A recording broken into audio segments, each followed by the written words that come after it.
শ্রীমদ্ ভাগবতের প্রথম স্কন্ধের চতুর্থ অধ্যায় আপনারা জানতে পারবেন।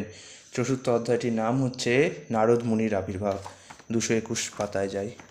221 পাতায় এই অধ্যায়ে নারদ মুনি আসবেন ব্যাসদেবের কাছে, এবং ব্যাসদেবকে যে মনোবেদনা, যে ব্যাসদেব বলছে আমি সব কিছু লিখলাম, পুরাণ বেদ সব কিছু করলাম, কিন্তু মনে কেন শান্তি পাচ্ছি না, মনটা কেন চঞ্চল হয়েছে। তখন নারদ মুনি বললেন যে কেন তার এরকম হয়েছে। তো শুরু করছি। সুত গোস্বামীকে এইভাবে বলতে শুনে সেই দীর্ঘকালব্যাপী যজ্ঞ অনুষ্ঠানে রত সমস্ত ঋষিদের মধ্যে সবচাইতে প্রবীণ এবং বিদ্বান শৌনক মুনি তাকে অভিনন্দন জানিয়ে বললেন, শৌনক ঋষি বললেন, হে সুত গোস্বামী, যারা আবৃত্তি করতে পারেন এবং বলতে পারেন তাদের মধ্যে আপনি হচ্ছেন সবচাইতে ভাগ্যবান এবং শ্রদ্ধাহ। আপনি দয়া করে শ্রীমদ্ ভাগবতের পবিত্র বাণী বর্ণনা করুন, যা মহান শক্তিশালী মহর্ষি শ্রী সুখদেব গোস্বামী কর্তৃক পূর্বে বর্ণিত হয়েছিল। কোন সময়ে এবং কোন স্থানে তা প্রথম শুরু হয়েছিল, আর কেনই বা তা গ্রহণ করা হয়েছিল। মহামুনি শ্রীকৃষ্ণ দ্বৈপায়ন ব্যাস কোথা থেকে এই শাস্ত্র প্রণয়ন করার অনুপ্রেরণা লাভ করেছিলেন। তার ব্যাসদেবের পুত্র ছিলেন এক মহান ভক্ত, এক অদ্বিতীয় তত্ত্বজ্ঞানী, এবং তার চিত্ত ছিল সর্বদাই পরমাত্ম সাধনে একাগ্র। তিনি সব রকম জড়জাগতিক কার্যকলাপের ঊর্ধ্বে ছিলেন, এবং যদিও তিনি জ্ঞানী ছিলেন, কিন্তু আপাতদৃষ্টিকে তাকে দেখে একজন মূঢ় লোক বলে মনে হতো। ছিল ব্যাসদেব যখন তার পুত্রকে অনুসরণ করছিলেন, তখন নগ্ন অবস্থায় স্নানরত সুন্দরী যুবতীরা, যারা ব্যাসদেবের নগ্ন যুবক পুত্রকে দেখে কোনো রকম লজ্জা অনুভব করেননি, তারা অনগ্ন ব্যাসদেবকে দেখে লজ্জাবশত তাদের বস্ত্র পরিধান করেছিলেন। সেই সম্বন্ধে ব্যাসদেব যখন তাদের জিজ্ঞাসা করেছিলেন, তখন সেই যুবতীরা উত্তর দিয়েছিলেন যে তার পুত্রের পবিত্র দৃষ্টিতে স্ত্রী এবং পুরুষে কোনো ভেদ ছিল না, কিন্তু মহর্ষির দৃষ্টিতে সেই ভেদ ছিল।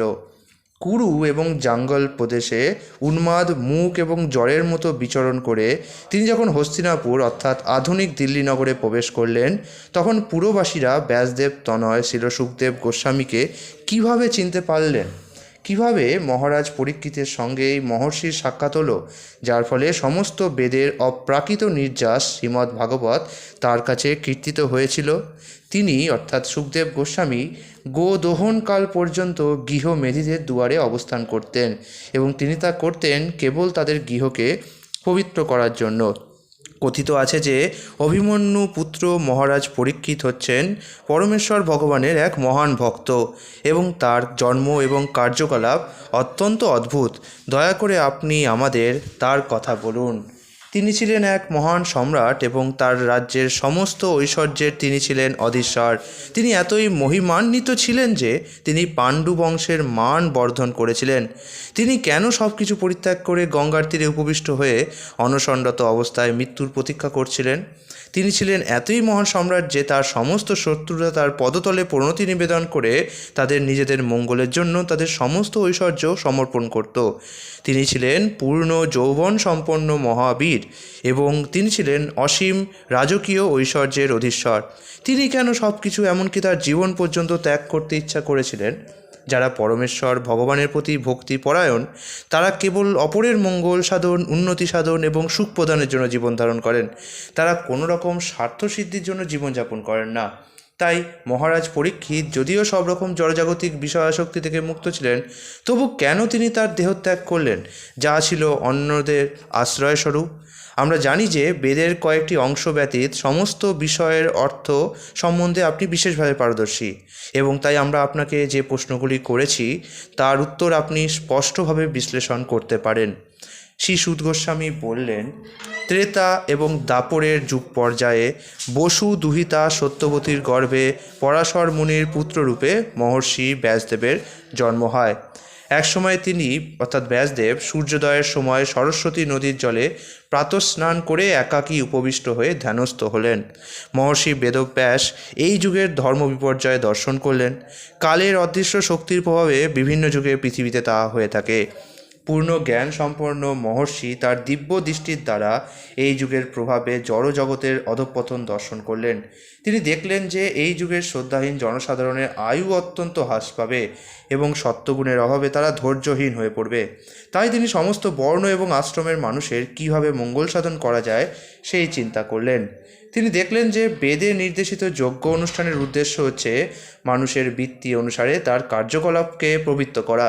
এই প্রক্রিয়াকে সরলীকৃত করার উদ্দেশ্যে তিনি এক বেদকে 4 ভাগে ভাগ করেছিলেন মানুষের মধ্যে তা বিস্তার করার জন্য। জ্ঞানের আদি উৎস বেদকে 4টি বিভিন্ন ভাগে ভাগ করা হয়েছিল, কিন্তু ঐতিহাসিক তথ্য এবং পুরাণে উল্লিখিত সত্য ঘটনার বর্ণনাগুলিকে পঞ্চম বেদ বলা হয়। বেদকে 4টি ভাগে ভাগ করার পর কৈল ঋষি হলেন ঋগ্বেদের অধ্যাপক, জৈমিনী হলেন সামবেদের অধ্যাপক এবং বৈশম্পায়ন যজুর্বেদের দ্বারা মহিমান্বিত হলেন।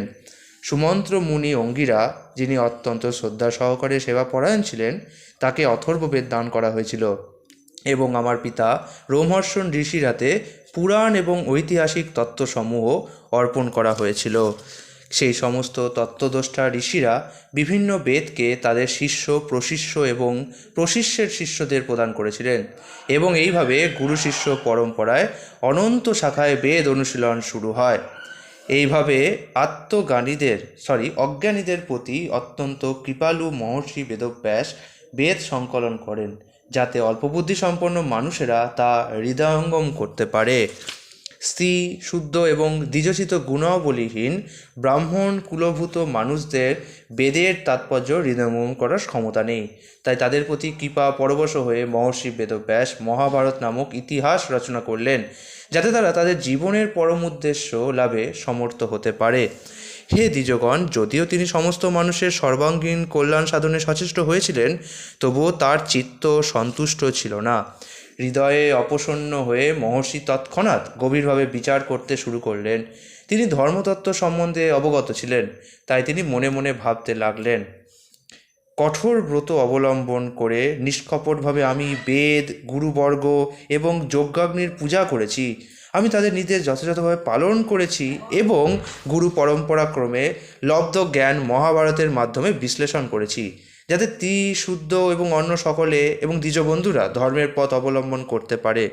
যদিও আমি বৈদিক দর্শনের অভিপ্রেত সমস্ত যোগ্যতা অর্জন করেছি, তথাপি আমার হৃদয়ে আমি অপূর্ণতা অনুভব করছি। আমি যে বিশেষভাবে ভগবত ভক্তি বর্ণনা করিনি, যা পরমহংসদের এবং অচ্যুত পরমেশ্বর ভগবানের অত্যন্ত প্রিয়, তাই হয়তো আমার এই অসন্তোষের কারণ।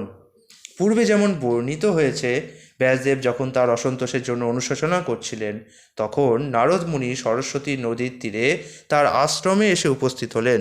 শ্রী নারদ মুনির শুভাগমনে শিল ব্যাসদেব শ্রদ্ধা সহকারে উঠে দাঁড়িয়ে সৃষ্টিকর্তা ব্রহ্মাকে যেভাবে সম্মান প্রদর্শন করা হয়, সেইভাবে তাকে অভ্যর্থনা করলেন।